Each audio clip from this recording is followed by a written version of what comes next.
Баршаңызға сәлем достар. Бүгін сіздермен бір ғана жұмыртқадан және таразысыз оңай жасалатын кекс жасайтын боламын. Ол үшін бізге бір жұмыртқа, бір кесе қант, бір кесе сұйық май, бір кесе сүт, бір шай қасық қопсытқыш және 2 кесе ұн қажет.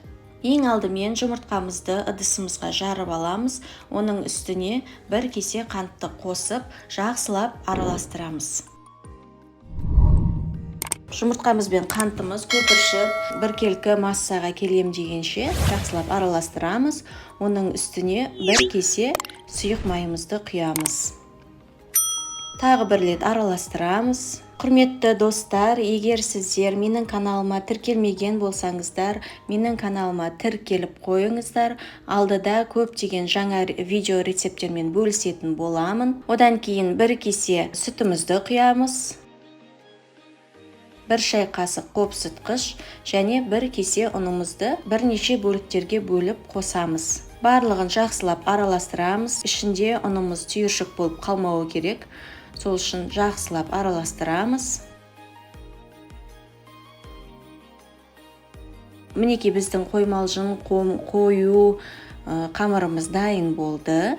Енді осыны қалыпқа салатын боламыз.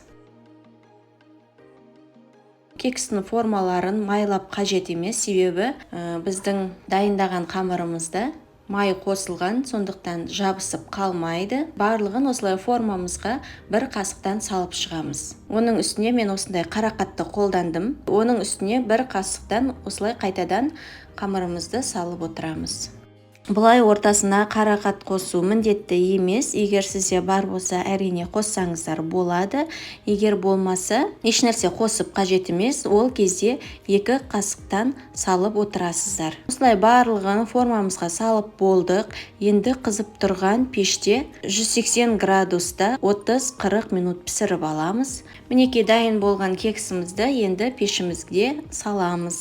Пісіру кезінде пешімізге арасында қарап тұрамыз, себебі әр пештің градусы әртүрлі болғандықтан сіздің пісіріп жатқан кексіңіз күйіп кетпеуі керек. Сіздер де жасап көріңіздер, жасалуы өте оңай, тек бір кесемен ғана барлығын араластырып, осындай әдемі, дәмді кекстарды дастарханыңызға ұсынып, ыстық шаймен рахаттана отырып жей аласыздар. Біздің кекстеріміз пісіп шықты, өте жұмсақ және жақсы көтеріледі. Келесі жаңа рецептте жолыққанша.